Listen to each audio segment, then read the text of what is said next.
Monsieur le ministre. Donc, durant le confinement, l'OTW a supprimé plusieurs arrêts des lignes 64 et 65 près de Liège. L'objectif était de permettre aux habitants de Lourdes, Amblève, en périphérie liégeoise et en amont des lignes menant vers Liège, de pouvoir monter à bord malgré la limitation d'usagers au sein des bus.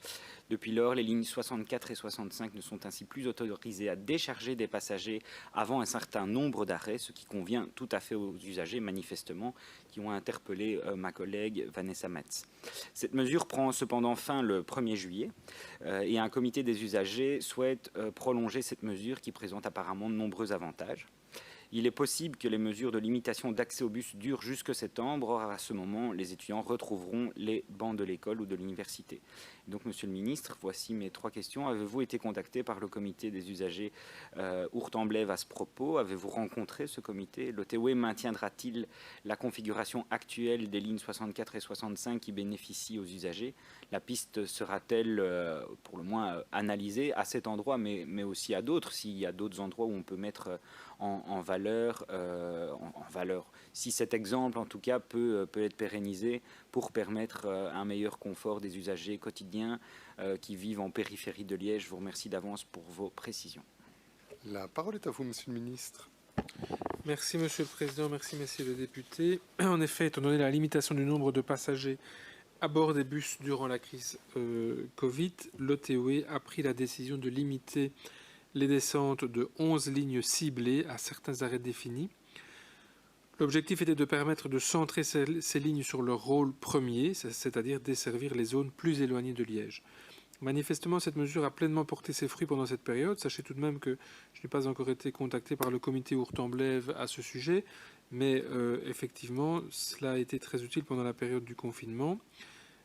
Néanmoins, dans la mesure où la limitation du nombre de passagers ne sera plus d'actualité au 1er juillet, c'est-à-dire après-demain, la situation d'origine va être rétablie et les voyageurs pourront de nouveau monter et descendre à tous les arrêts. C'est évidemment une mesure provisoire. Toutefois, comme pour d'autres matières, la crise a apporté son lot d'enseignements. L'OTW prévoit bien de rediscuter du rôle de ces lignes interurbaines en termes notamment d'arrêts à desservir.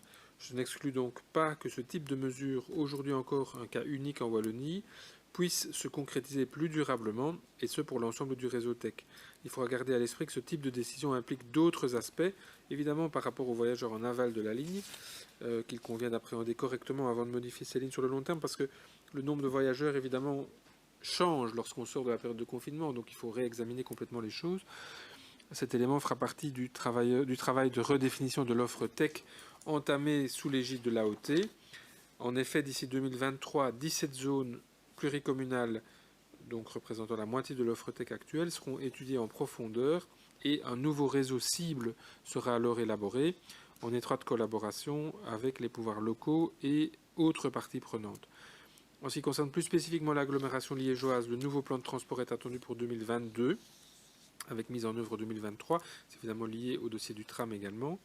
Cependant, je ne compte pas attendre jusque-là pour agir. Je vais donc demander à l'OTW d'analyser la situation sous tous ses aspects et de me revenir dans les plus brefs délais avec une proposition sur la faisabilité et l'opportunité qu'il y aurait à remettre en place cette limitation de montée-descente à certains arrêts, de sorte que les voyageurs puissent être fixés rapidement sur l'option choisie. Ces modifications se feront le cas échéant dans l'intérêt de l'ensemble des voyageurs de cet axe, en tout cas dans l'intérêt général de l'ensemble des voyageurs. C'est donc un équilibre à trouver en termes de desserte des zones denses et proches du centre et des zones plus éloignées. Mais ça me paraît en tout cas une réflexion tout à fait utile. Monsieur Matagne pour la réplique. À mon tour, simplement pour remercier Monsieur le Ministre de s'inquiéter de la problématique et de ne pas attendre 2022 pour tenter de trouver une solution qui pourrait être pérenne, mais tout en gardant effectivement un œil sur l'intérêt général et finalement qu'une nouvelle mesure ou qu'une mesure temporaire ne vienne pas desservir d'autres intérêts. Donc en tout cas, merci beaucoup Monsieur le Ministre pour votre proactivité.